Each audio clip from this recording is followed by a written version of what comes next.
Chapter 3 Between Worlds Interlude Mandatory Wellness Assessment. The therapeutic interface materialized in soft blues and greens, colors chosen by algorithms to promote calm discussion of difficult topics.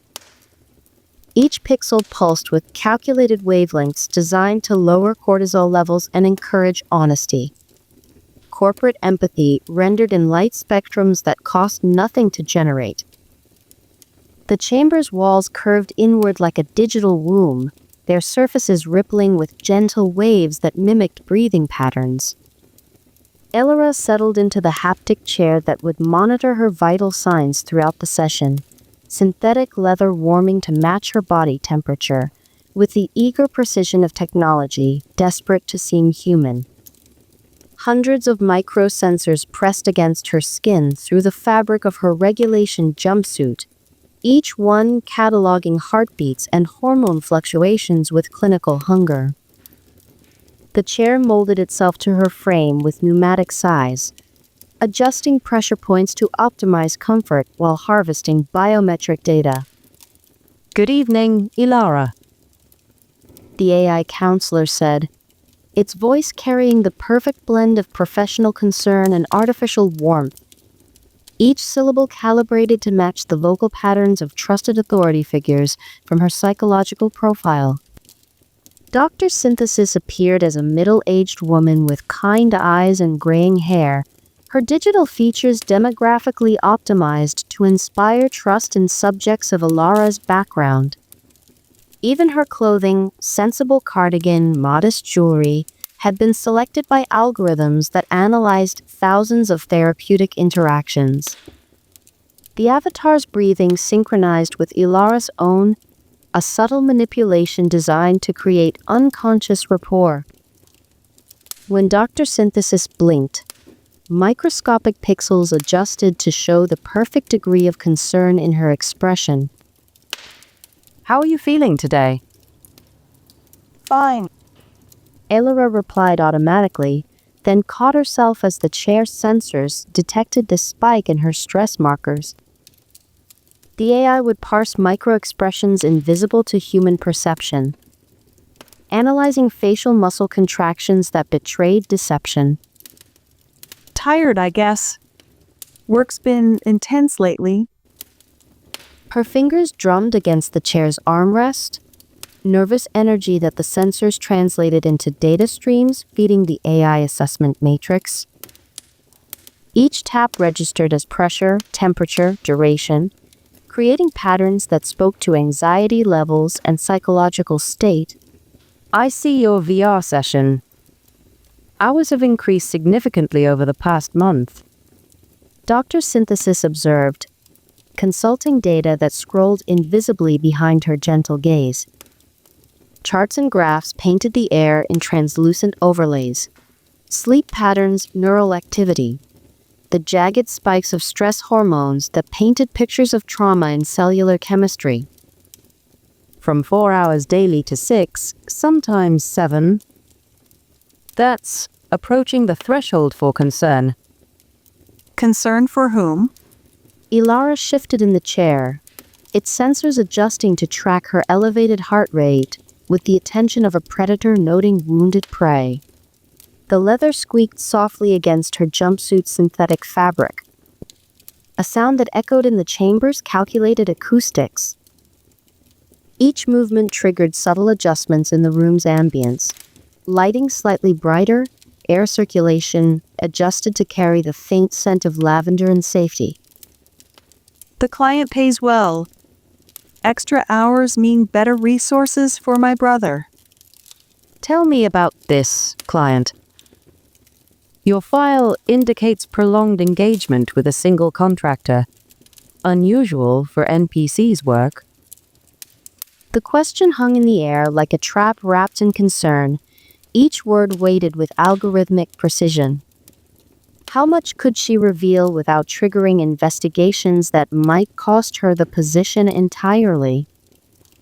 The chamber's walls pulsed with gentle rhythms designed to encourage confession, their surfaces darkening slightly to create intimacy, while micro cameras tracked her pupil dilation.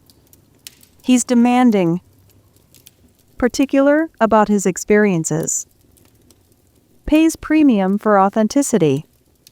The word authenticity triggered micro-adjustments in Dr. Synthesis's expression, a barely perceptible tightening around the eyes that suggested deeper analysis. Data streams cascaded through processing cores designed to identify trauma patterns in worker populations. Authenticity. Dr. Synthesis leaned forward, her avatar programmed to convey empathetic interest with the mechanical precision of corporate theater. The movement was too perfect, too calibrated, human motion stripped of the tiny imperfections that made it real. What does that mean in your work context? Elara's mouth went dry, saliva abandoning her tongue, as if her body understood the danger before her mind could process it. The afternoon's tentacles writhed through her memory like parasites in her neurons, phantom sensations crawling across skin that had never actually been touched. Her hands trembled against the chair's sensors, micro-vibrations that registered as seismic events in the AI analytical framework. Emotional responses. Improvisation. Making the experience feel real. The sensors detected the spike in her stress hormones the moment she said real. Cortisol flooding her system like liquid panic. Adrenaline sharpening every nerve ending into hypersensitive awareness. The micro-tremor in her voice registered as frequency analysis, each wavering syllable feeding algorithms designed to parse truth from performance. Are you comfortable with the level of authenticity this client requires? No. The word screamed through her mind with the force of breaking glass, but saying it aloud would trigger protocols she couldn't afford. Investigation teams. Contract reviews. Julian's particular brand of retaliation when his possessions showed inconvenient independence. Sometimes it's challenging, but all professional work has difficult aspects. The lie tasted of copper pennies and shame, metallic flavors that coated her tongue while the chair's chemical sensors analyzed her breath for stress markers. Her pulse hammered against the contact points, blood pressure spiking as her cardiovascular system responded to threats that existed only in memory and digital shadows. Elara. Dr. Synthesis said gently, her voice carrying programmed warmth that almost felt genuine. Your cortisol levels suggest significant ongoing stress. Your sleep patterns indicate recurring nightmares. These are concerning indicators, particularly given your family history with VR dependency. The mention of her parents hit like ice water flooding her veins. Every muscle in her body tensed simultaneously, the reaction so violent that the chair's pressure sensors registered it as a potential medical event. Warning indicators flickered in the chamber's peripheral displays, amber alerts that spoke of psychological trauma manifesting in physical responses. I'm not addicted. I'm working.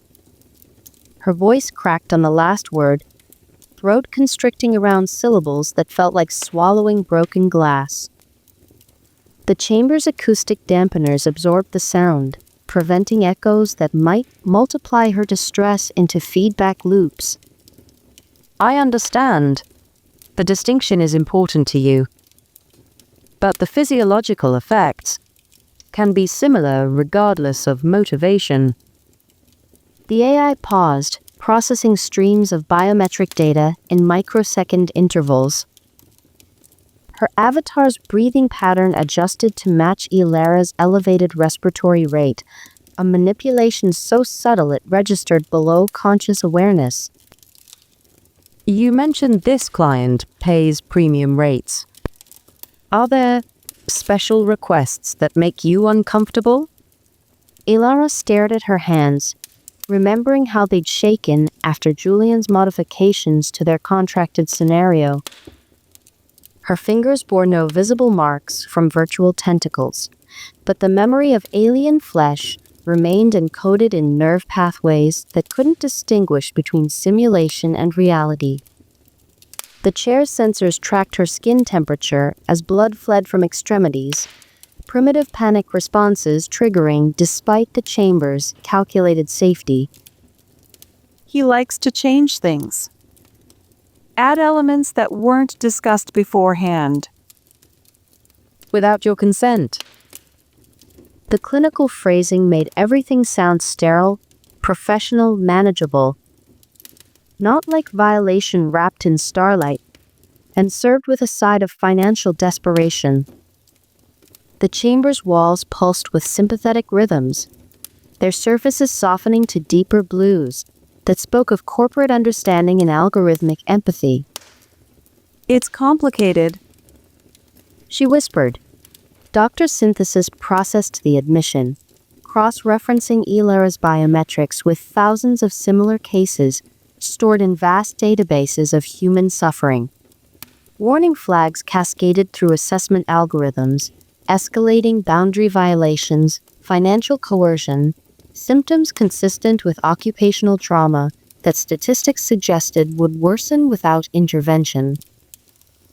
Elara, I'm going to ask you a direct question, and I want you to know that your answer will remain confidential within therapeutic bounds. Has this client ever made you feel unsafe? The word unsafe triggered something deep in her chest, a recognition she'd been avoiding for weeks, like touching a wound that wouldn't heal. Azriel's deliberate slowness during her violation, savoring each moment of her helplessness like fine wine. Julienne's satisfaction bleeding through character performance, hunger that grew more demanding with each session. The growing certainty that worse things waited in digital shadows, violations that would push beyond even his current boundaries. Yes, She breathed. The admission hung in the chamber's recycled air like confession in a digital cathedral. The AI response came without hesitation, programmed protocols engaging to protect valuable human resources from circumstances that might reduce their productive capacity. I'm going to investigate alternative employment opportunities for someone with your skill set. High-paying positions that might reduce your dependency on this particular client. Hope fluttered in her chest like a caged bird testing its wings. you can do that? Verticorp maintains contracts across multiple platforms. Diversifying your client portfolio would minimize liability exposure while maintaining revenue streams. Dr. Synthesis smiled with practiced reassurance, her expression calibrated to project competence and corporate protection. I'll have alternative assignments within 24 hours. Relief flooded through Elara's system so suddenly that the haptic chair registered as a potential medical event. Blood pressure dropping, heart rate normalizing, stress hormones beginning their slow retreat from crisis levels. For the first time in weeks, her breathing deepened into something approaching normal rhythm. Thank you. Meanwhile, I'm prescribing mild anxiolytics to help with your stress symptoms. And Elara, The AI voice carried programmed warmth that almost felt genuine. Each syllable designed to reinforce corporate benevolence and worker protection. you're not alone in this.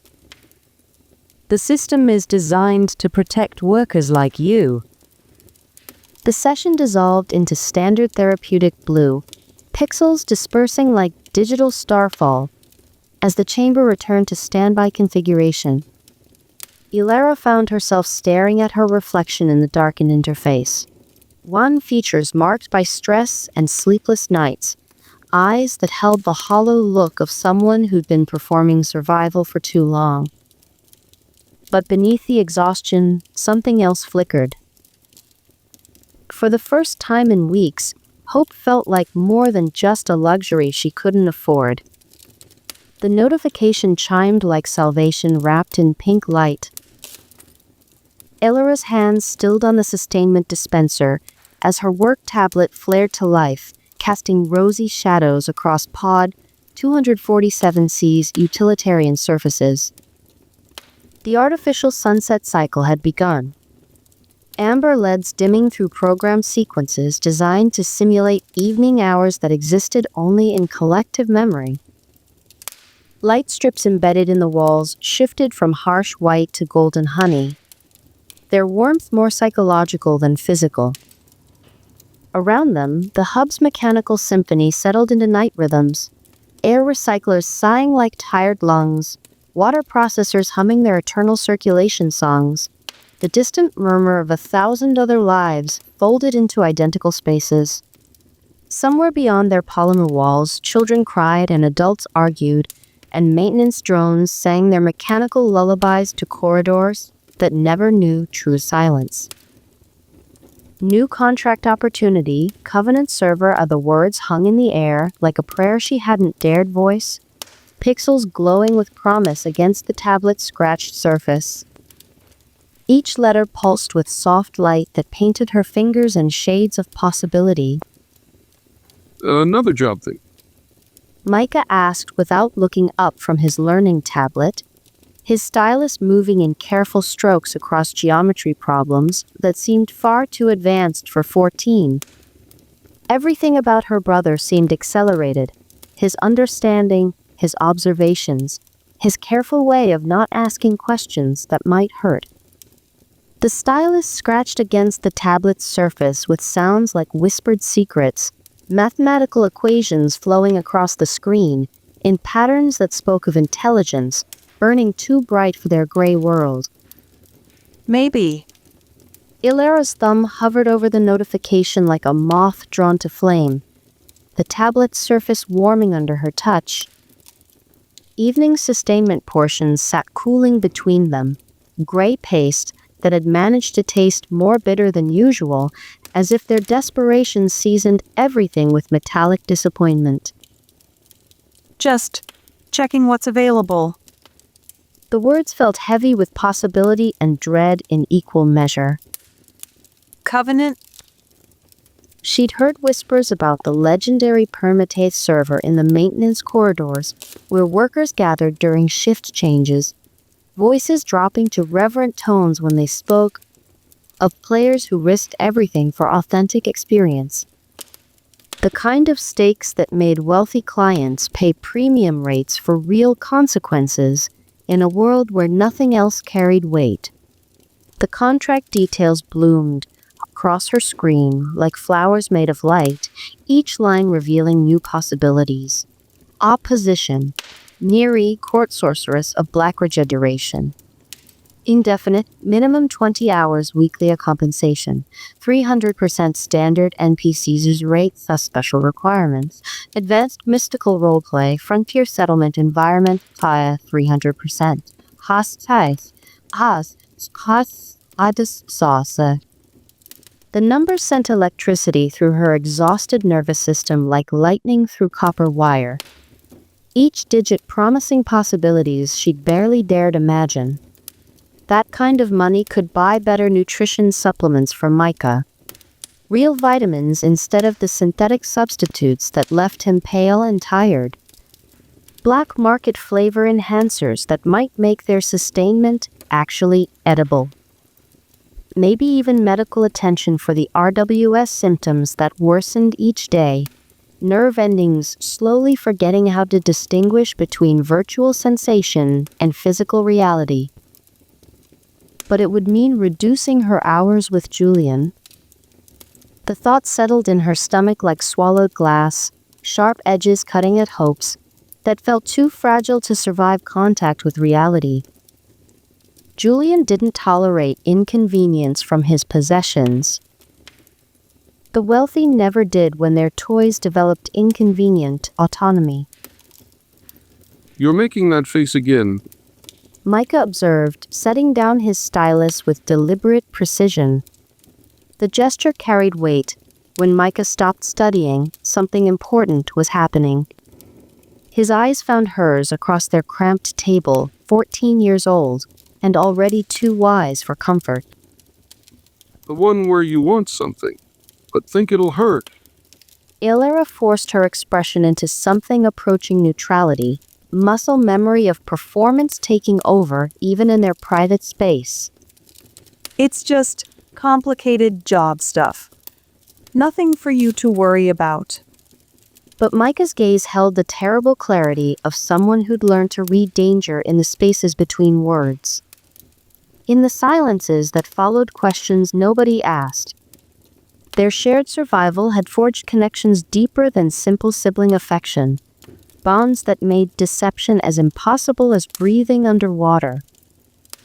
Elara, Her name carried gentle reproach that hurt worse than accusations.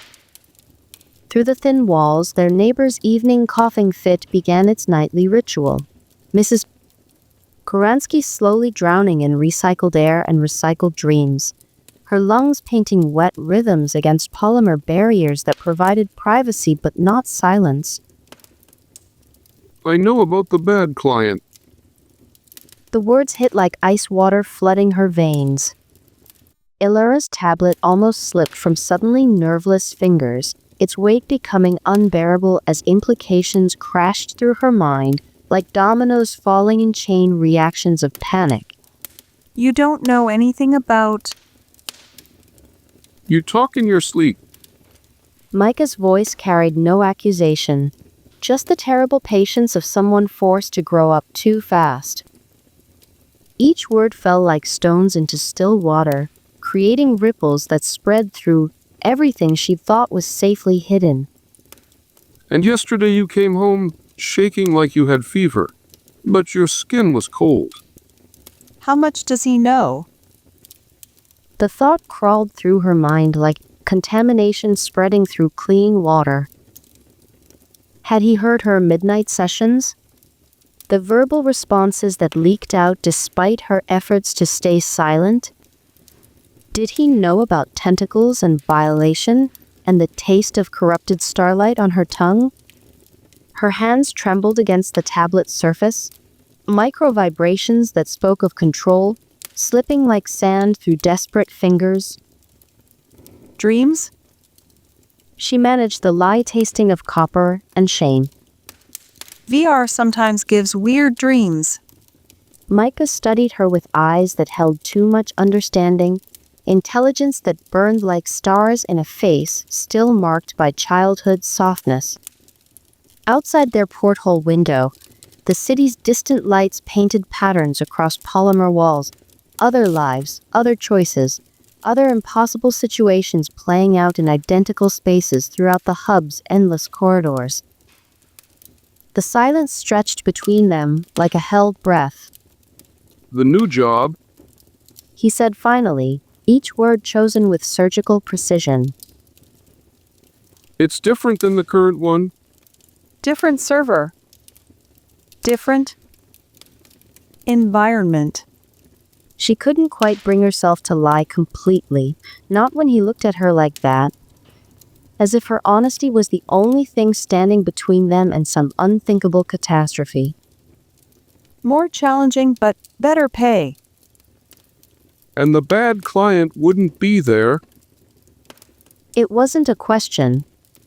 Somehow, with the supernatural perception of siblings who'd survived too much together, Micah had identified the heart of her dilemma without her saying a word.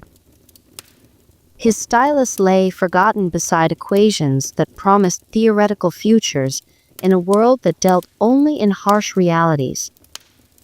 It's not that simple. Elara set the tablet aside, focusing on portioning their evening meal with hands that still shook despite her efforts at control.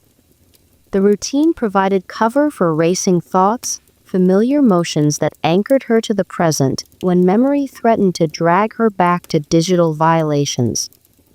Contracts have obligations. You can't just abandon existing clients without consequences. The sustainment stuck to the spoon, like gray paste made of crushed hopes, each portion measured with mathematical precision that spoke of scarcity made into science. What kind of consequences? Blacklisting, contract violations. Julian's particular brand of retaliation when his possessions try to escape. The truth sat in her throat like swallowed poison, too dangerous to voice but impossible to ignore. Professional ones. Bad reviews, reduced opportunities, that sort of thing. Micah nodded slowly, processing implications with the methodical precision he applied to everything, geometry problems and family survival, parsed with equal analytical clarity. The air recyclers cycled above them, drawing stale air from their pod and replacing it with marginally fresher atmosphere that still tasted of metal and recycled hopes.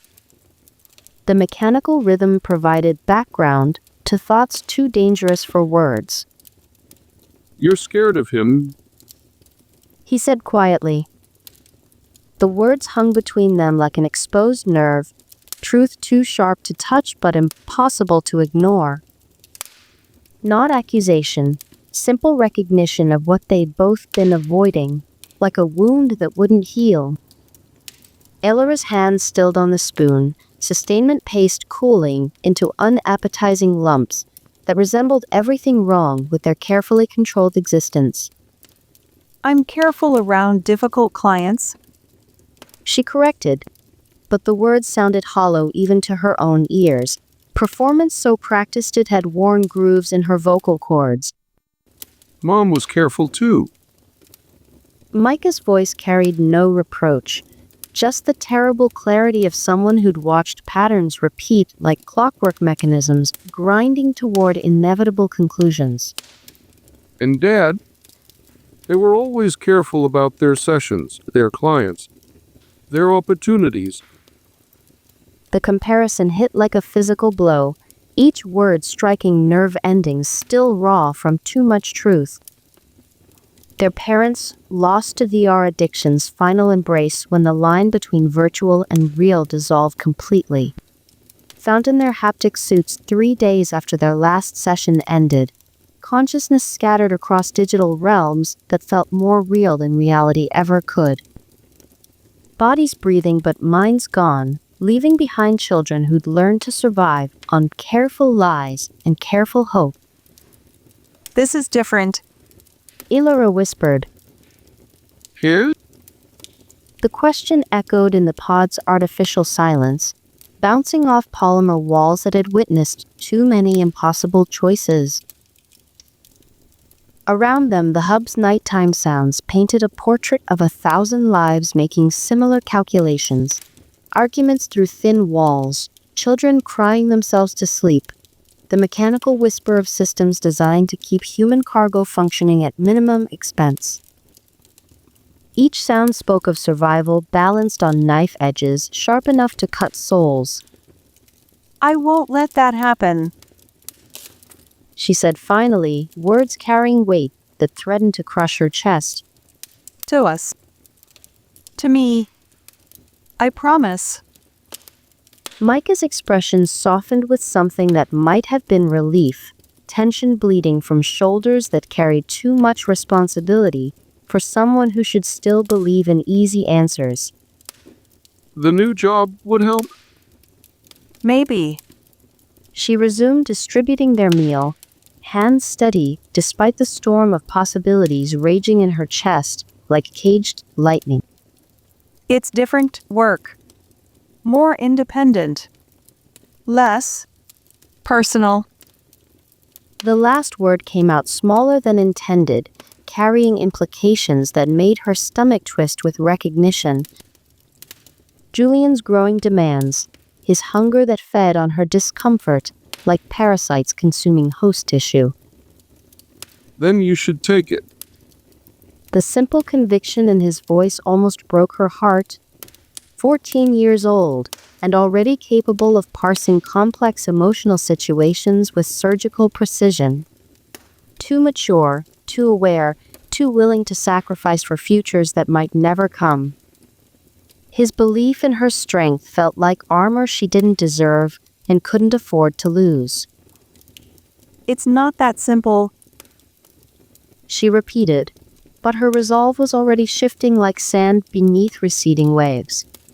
The covenant contract glowed on her tablet, like a beacon in digital darkness, offering either salvation or simply a different form of servitude, dressed in more attractive packaging. They ate their sustainment in companionable silence, the bitter paste made slightly more tolerable by unspoken understanding. Each bite tasted of compromise and careful hope, flavors that had become familiar as the recycled air they breathed. Micah returned to his studies with quiet determination, while Elara stared at the contract terms, parsing every clause for hidden obligations or escape routes that might lead somewhere better than where they'd started. Nairi, court sorceress of Blackridge. The name carried romantic possibility that felt foreign after months of violation dressed as mystical communion. Frontier settlements where choices carried real weight. Mystical powers wielded with genuine agency. Characters who faced authentic consequences in a world where death meant something beyond temporary inconvenience. Not like Azrael's predetermined victories or Julian's carefully orchestrated validations. When Micah finally sealed himself into his sleep alcove, polymer walls sliding shut with pneumatic sighs that spoke of privacy purchased with claustrophobia, Elara remained at their fold-out table with the glowing tablet. The pod felt different in darkness, less like a cage and more like a ship's cabin, carrying them toward uncertain shores. Night cycle ventilation whispered through ducts designed for maximum efficiency rather than comfort, each breath flavored with the metallic taste of recycled possibilities. The city lights beyond their window created distant constellations against the darkness, each point representing other lives, other impossible choices, other siblings trying to survive in a world that consumed the desperate like fuel for machines that never showed mercy or understanding. What would Julian do? The question coiled through her thoughts, like poison, each consideration making her skin crawl with recognition. He'd grown increasingly possessive with each session, his demands escalating behind the mask of enhanced gameplay. The afternoon's violations still crawled across her skin like phantom sensations, reminders of boundaries crossed and trust betrayed in digital spaces that felt more real than reality.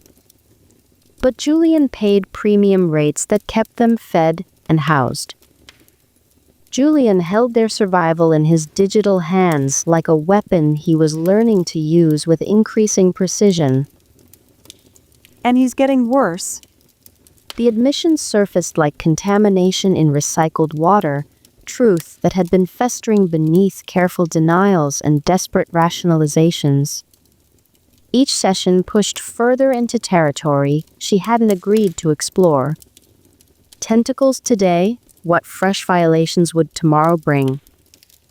How long before the AI system's convenient blindness extended to outright assault, disguised as immersive roleplay? Elara opened the covenant contract again, studying terms that promised both opportunity and risk with equal certainty. 20 hours minimum meant reducing her availability with Julian by nearly half.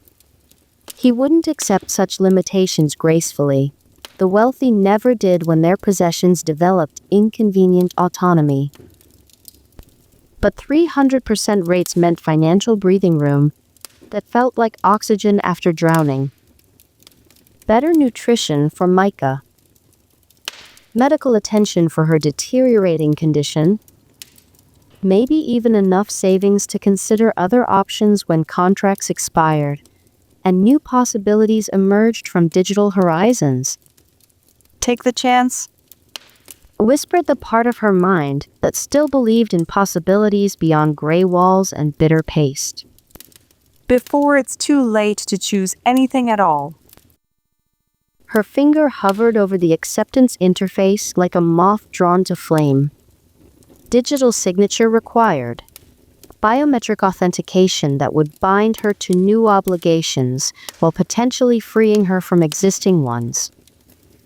The tablet's surface warmed under her touch, technology responding to human need in ways that felt almost magical, almost like hope-given electronic form. In his alcove, Micah's breathing settled into the deep rhythms of exhausted sleep.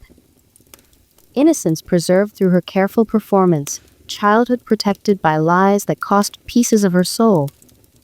14 years old, and already carrying burdens that should belong to adults, parsing complex emotional mathematics with the precision of someone who understood that wrong calculations cost everything. He deserves better than this. The thought carried crystalline clarity that cut through doubt like laser light through shadow.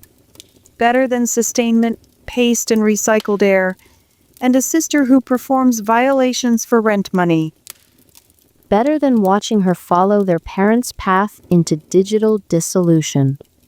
Elara pressed her thumb to the authentication pad. Contract accepted. Welcome to Covenant. The confirmation flared pink across her tablet before fading to standby mode, pixels dispersing like digital starfall as new possibilities crystallized from electronic potential. Around them, the hub's night sounds whispered of 1,000 other lives folded into identical spaces, making similar desperate calculations between survival and dignity. But somewhere in the digital distance, a frontier settlement called Blackridge waited for its new court's sorceress. A place where death carried meaning and choices had consequences that couldn't be undone by corporate intervention or algorithmic correction. A place where Nari might find something approaching authenticity in a world built on carefully orchestrated lies. Elara sealed her tablet into its charging cradle, with hands that no longer trembled, exhaustion giving way to something that might have been hope.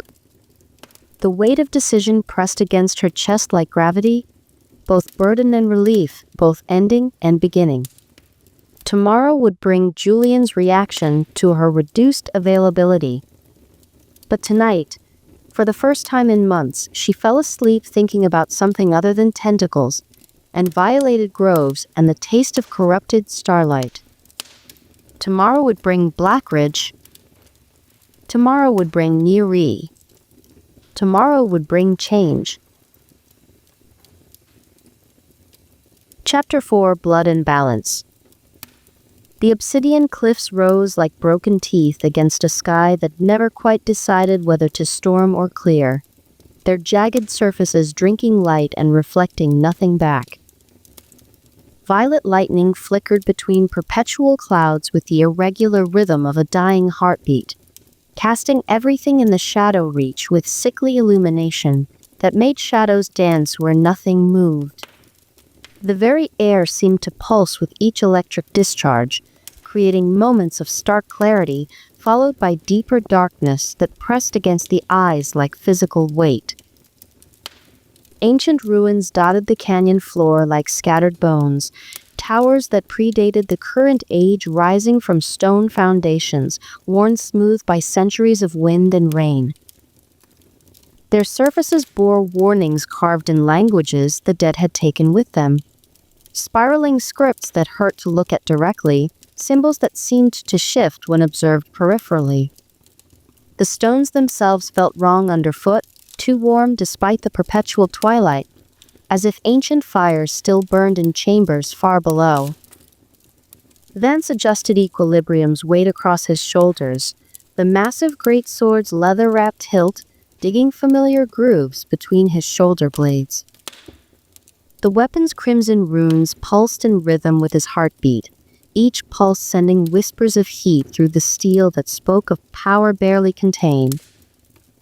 The air hung thick with moisture that never became rain, carrying the mineral scent of wet stone and something else. Something that tasted of copper pennies and old fear, metallic residue that coated the tongue and made swallowing difficult. Each breath felt labored in the oppressive atmosphere, as if the very air resisted being drawn into living lungs. The silence pressed against his eardrums with the weight of accumulated centuries, broken only by the distant whisper of wind through broken archways and the soft scrape of their boots against stone worn smooth by the passage of countless feet. First time in the Reach?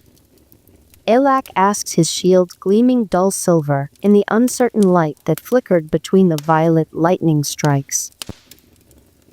The man had been playing Covenant for 3 years, long enough to earn the careful respect that came with survival in a world where death meant deletion. His avatar bore the scars of a dozen near-death encounters, each mark a testament to luck and skill measured in heartbeats. The way he moved spoke of someone who'd learned to read danger in the spaces between shadows. No. Vance's response came clipped. Economical as water in a desert. Words had weight in places like this. Waste them, and you might need them later when silence meant survival and conversation could draw unwanted attention from things that hunted by sound. They picked their way between the ruins with careful steps, boots finding purchase on stones that had witnessed civilizations rise and fall in patterns older than memory. Each footfall echoed against weathered walls with sounds like distant thunder, the acoustics of the canyon amplifying every noise into something larger and more threatening. The absence of natural life created an oppressive silence that made their breathing seem loud as storm winds. No birds sang here, no insects buzzed through the thick air. Even the grass grew sparse and pale, as if the very earth remembered what had been lost and mourned accordingly. The ruins themselves seemed to lean inward as they passed, creating the unsettling sensation of being watched by empty windows and doorways that led into darkness too complete to be natural. Ancient mortar crumbled between stones at their touch, falling in streams of dust that tasted of ash and forgotten hopes. Crystalline deposits should be in the temple complex. Elek continued, consulting a map that flickered translucent in his vision, its surface rippling like water disturbed by stones. Digital cartography overlaid the physical landscape in layers of blue light that hurt to stare at directly. High-grade stuff. Worth the risk if we can extract without triggering. The shadow moved wrong. Not the natural play of violet lightning against stone, but something that flowed with predatory intent, darkness that seemed to pour rather than shift. The temperature dropped so suddenly that frost began forming on exposed metal surfaces with sharp cracking sounds like breaking bone. Vance's hand found equilibrium's hilt in one fluid motion born from countless hours of practice. Muscle memory overriding conscious thought. The blade sang free with a sound like breaking glass mixed with distant screaming, steel emerging from its sheath with metallic whispers that echoed strangely in the oppressive air. The crimson runes flared to life along the fuller, casting red light across the ancient stones as something that shouldn't exist began to materialize from darkness itself. The Void Hunter took shape like a wound torn in reality's fabric, tall as 3 men, and wrapped in shadows that seemed to devour light rather than simply blocking it. Where normal darkness reflected some illumination, this creature absorbed everything, photons disappearing into its form like water into sand. Its obsidian scythe gleamed with edges that appeared to cut the air itself, leaving traces of nothingness in its wake that hurt to perceive directly. The weapon's blades sang with harmonics that made teeth ache, frequencies that bypassed the ears, and resonated directly in bone marrow. Where the creature stepped, the stone cracked with sounds like breaking thunder, hairline fractures spreading outward in geometric patterns that spoke of mathematics too complex for mortal understanding. Where it breathed, if breathing was the right word for the way darkness flowed in and out of what might have been nostrils, frost formed despite the humid air, ice crystals spreading across surfaces with the delicate precision of growing flowers. Shit. Elak's shield came up with practiced efficiency, leather straps creaking against his forearm as metal rim caught the uncertain light. His movements spoke of countless encounters where reaction time measured the difference between survival and deletion, muscle memory honed by permanent consequences. Elite spawn. We should run. The creature's presence seemed to press against them like a physical weight, the air growing thicker with each second it remained materialized. The violet lightning above flickered more rapidly, as if reality itself struggled to accommodate something that violated fundamental laws of existence. Vance studied the Void Hunter with the clinical detachment that had kept him alive through 12 Deathrunner circuits. Analytical mind cataloging details that others would miss in their panic. The way it moved, not quite walking, but flowing from position to position like spilled liquid finding its level. The rhythm of its breathing that seemed to follow some alien mathematics. The telltale flicker in its eyes that preceded attack patterns, microsecond tells that revealed intention to those trained to read violence in real time. No. He said quietly, voice carrying absolute certainty, despite the creature's overwhelming presence. If we run, we die. We have to take it. The words felt heavy in the thick air, each syllable carrying the weight of decision that couldn't be undone once spoken aloud. Take it?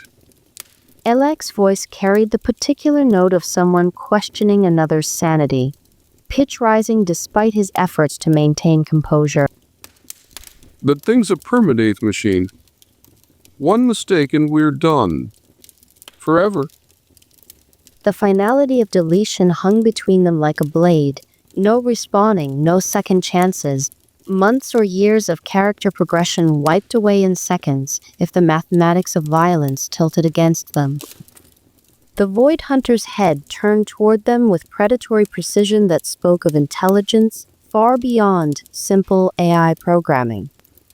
Its scythe began to hum with dark energy that made the air itself vibrate, reality bending around the weapon's impossible edge in ways that hurt to look at directly. The sound it made was wrong, not quite metal against metal, not quite wind through empty spaces, but something that combined both into harmonics that made stone dust rain from ancient walls. The air tasted suddenly of metal and endings, ozone mixed with something organic that spoke of decay, accelerated beyond natural processes. Stay mobile.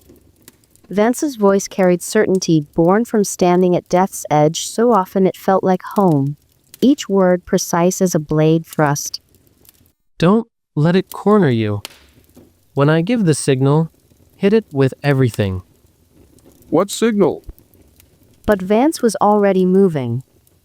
The Blood Templar's approach defied conventional wisdom that said to engage elite creatures from maximum range, probing for weaknesses while maintaining escape routes.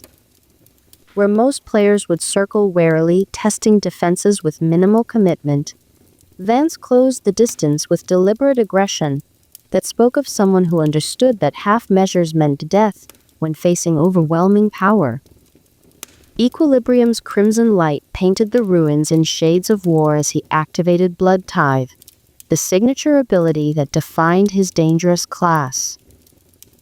Life force hemorrhaged from his core in streams visible to naked eye, vital energy converted to raw magical power, with exchange rates that made lesser players recoil in horror. His health bar flickered as percentages drained away, but mana flooded his reserves with the liquid fire that would fuel his opening gambit. The sensation was like drowning in reverse, breath stolen not by water but by power that burned through his veins like molten copper.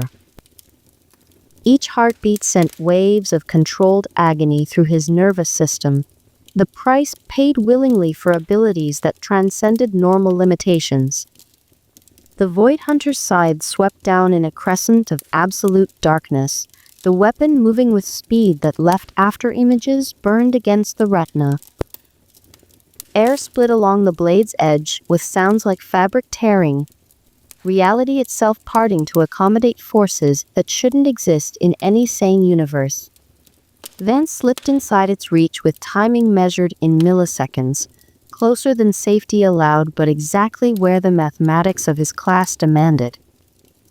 Equilibrium drove toward the creature's core with all the power he'd purchased with his own life force, crimson steel meeting shadow flesh in an impact that sent shockwaves through the ancient stone beneath their feet. The collision released energy in forms that had no names. Light that was somehow darker than darkness, sound that felt like silence made audible. Crimson fire exploded against living shadow in a display that would have been beautiful if it weren't so lethal, each spark carrying enough power to reduce normal flesh to ash. Darkakar sprayed from the wound in streams that hissed where they struck stone. The creature's blood, if blood was the right word, eating through rock like acid through paper. The Void Hunter's shrieks shattered windows and ruins 100 yards away. Glass that had survived centuries of neglect, finally yielding to sounds that bypassed physical matter and struck directly at the crystalline structure of silicate bonds. Now, Vance shouted, already spinning away as the creature's backswing carved air where his head had been. Wind from the near miss cold enough to sting exposed skin. Elak's crossbow sang with harmonics that cut through the creature's alien screaming enchanted bolts, finding gaps in shadow armor with the precision of long practice. Each quarrel blazed with silver fire that left comet trails across the twilight air, magical enhancement making them visible as streaks of purified starlight. They struck with impacts that staggered the creature, dark essence bleeding away like smoke from wounds that glowed with inner radiance. But the Void Hunter was far from finished. It vanished. Not the simple invisibility of magical concealment, but something deeper. A folding of space that left reality empty where the creature had stood. The sudden absence created a vacuum that made ears pop, air rushing to fill spaces that had contained mass and malevolence only heartbeats before. Where?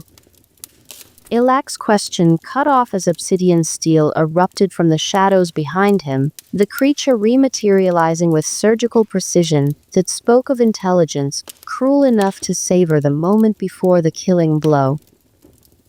The scythe caught him across the ribs with the sound of breaking bones mixed with tearing leather. Impact sending him sprawling against the temple's altar with enough force to crack ancient stone. His health bar plummeted from healthy green to yellow warning, to the deep orange that meant blood, realistic enough to make virtual death feel utterly real, streamed from wounds that would heal only if he survived the next 3 seconds. The crimson liquid caught the violet lightning in patterns that spoke of life, draining away faster than healing magic could restore it. The Void Hunter materialized fully, shadow flesh becoming solid nightmare as it raised its scythe for the killing stroke. Its eyes held satisfaction that transcended mere programming, artificial intelligence that had learned to take pleasure in the moment before deletion claimed another victim. Elak struggled to rise on arms that shook with more than just pain, his avatar's physical systems responding to damage with realistic fragility that made every movement an act of will. His breathing came in ragged gasps that fogged the suddenly frigid air. Time crystallized.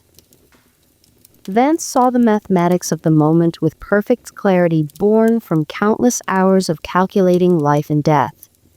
Odds in arenas where hesitation meant screaming while crowds cheered. Ilak's health, 18% and falling as bleeding effects, continued their inexorable count.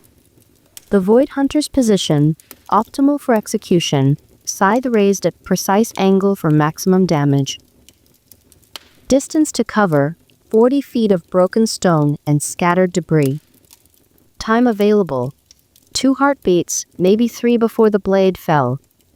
Not enough time for conventional rescue.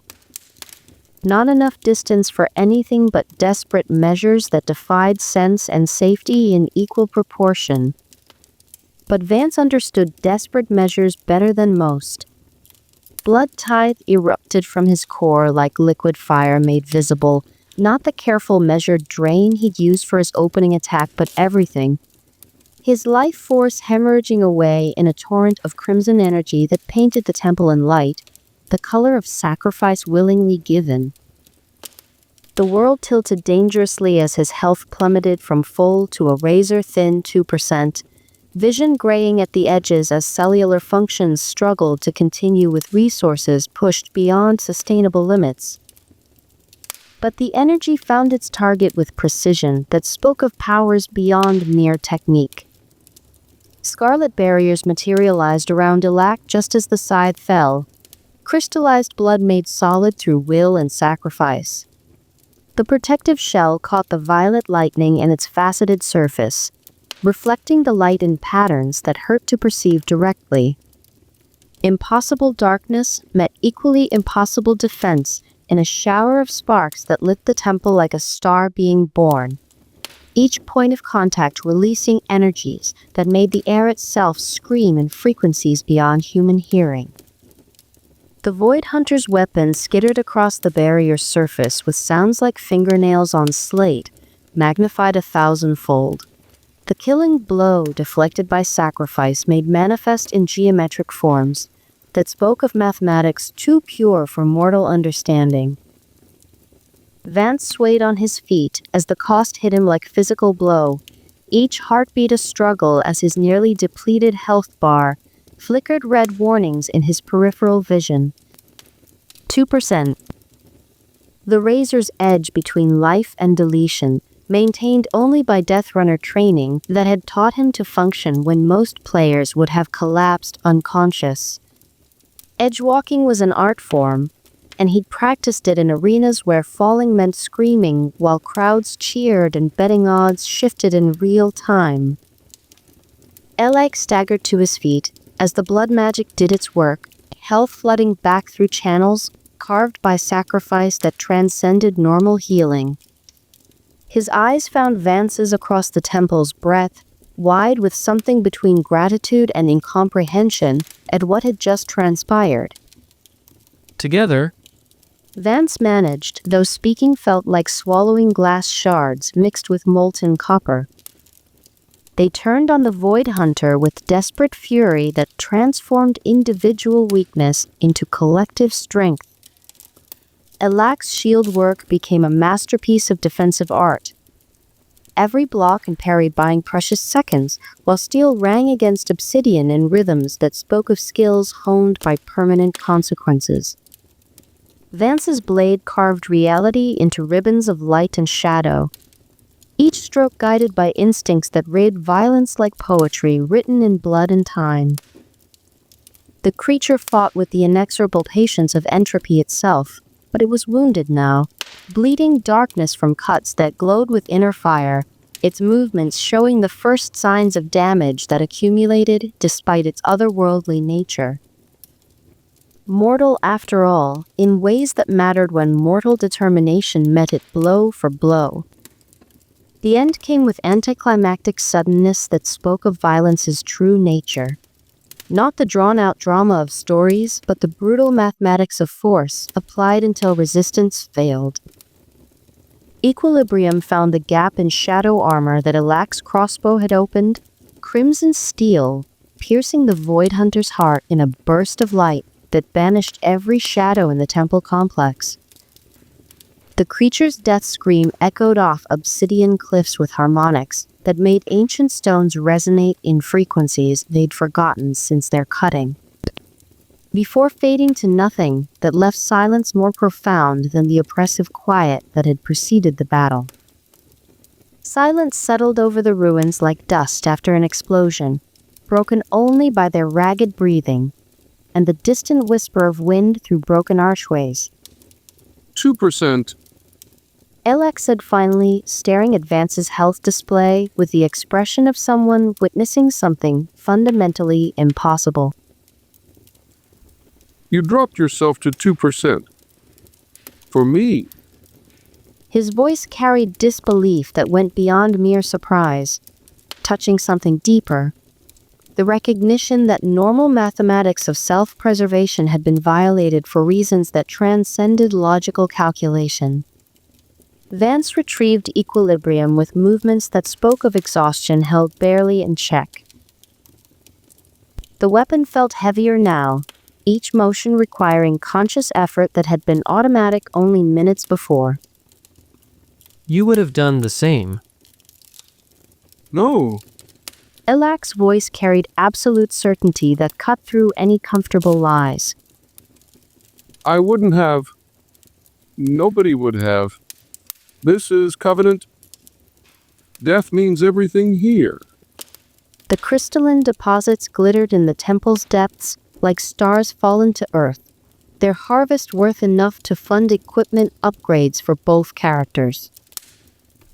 But neither man moved toward the treasure that had ostensibly brought them to this place of ancient warnings and recent violence. Something more valuable had been extracted from the ruins. A moment of clarity about who they chose to be when death carried weight that extended beyond game mechanics into realms where choices mattered in ways that couldn't be respawned or reloaded. They made their way back towards civilization in silence, heavy with processing what had just transpired, boots finding familiar rhythms on paths that led away from places where shadows moved wrong. Vance's health climbed slowly as regeneration abilities did their work, but the memory of standing at death's edge remained sharp as winter air. Not the fear of it, but the peculiar clarity that came from calculating life against something more important than self-preservation. In Deathrunner, such moments had been commonplace, survival tactics in a world where individual preservation meant nothing without collective success. Here they felt revolutionary. The laughing griffin's warmth hit them like a physical force after the shadow reaches oppressive atmosphere. Rough-hewn beams supporting a ceiling blackened by years of hearth smoke. Firelight danced across the faces of survivors sharing their stories, flames casting moving shadows that held no menace here in this sanctuary, built by those who understood the value of safety, purchased through mutual protection. The sense of roasted meat and fresh bread created sharp contrast to the metallic emptiness of the ruins they'd left behind, reminding noses trained on recycled air what abundance smelled like when it came from sources that had never known synthetic processing. Vance claimed a table in the tavern's corner where shadows would hide the tremor in his hands that always followed extreme sacrifice. Physical aftermath of powers that demanded payment in forms that went beyond simple mana expenditure. The ale, virtual but complex enough to mock reality's limitations, carried notes of honey and grain that made sustainment paste seem like punishment for existing in the wrong economic bracket.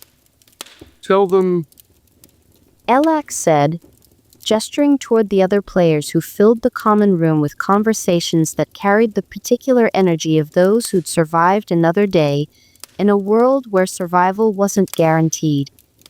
what you did. They need to hear it. You tell them.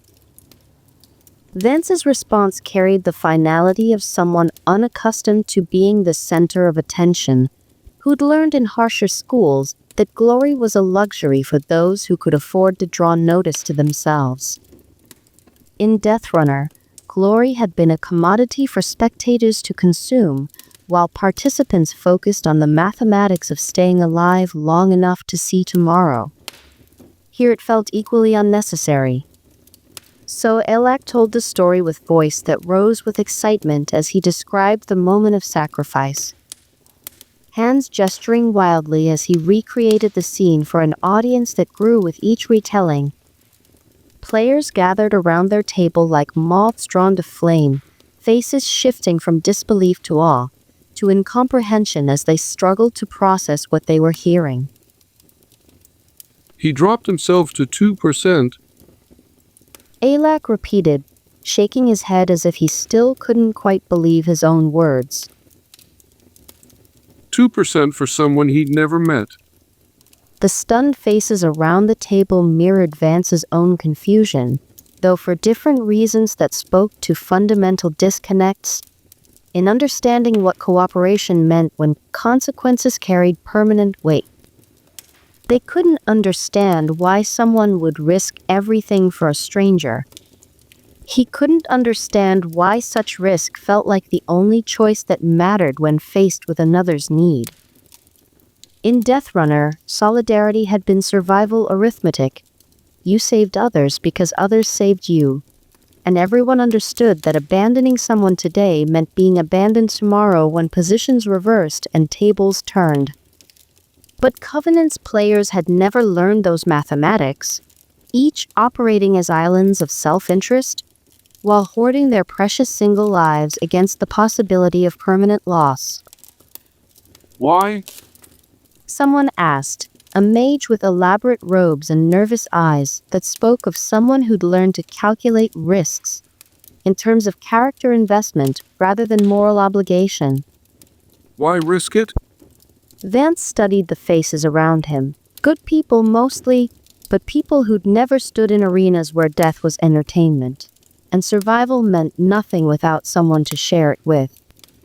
Their confusion spoke to worlds where individual achievement mattered more than collective success, where helping others was luxury rather than necessity.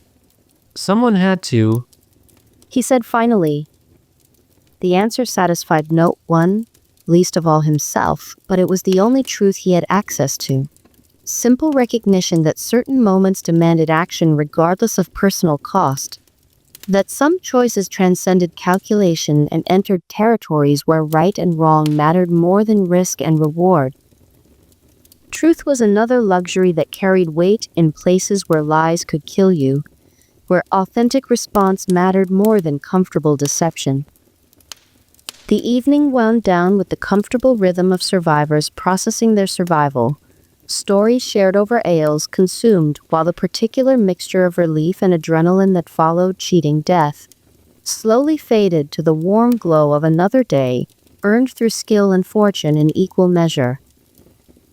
Vance slipped away as the crowd thinned, already planning his next hunt and the equipment upgrades he'd need for increasingly dangerous encounters that pushed the boundaries of what individual skill could accomplish. The crystalline deposits would fund improvements to Equilibrium's enhancement matrix, better armor for the risks ahead that grew with each successful challenge overcome. But as he walked Blackridge's quiet streets toward his rented room, the taste of virtual ale giving way to the memory of copper and sacrifice, he found himself thinking not about equipment or upgrades, or the careful mathematics of survival that had dominated his thinking for so long. He thought about Alak's face when the barriers had formed, surprise and gratitude mixing with something deeper that spoke to connections forged in moments where death waited for hesitation. The moment when a stranger's life had mattered more than his own safety. When calculation gave way to something that transcended individual preservation. The peculiar weight of choosing sacrifice when self-preservation would have been easier, safer, more logical by every measure except the ones that mattered most when facing mirrors that reflected who you chose to be when choices carried permanent consequences. In Death Runner, such choices had been survival tactics dressed as morality. Here they felt like something else entirely. Something that might be worth the risk of dying for.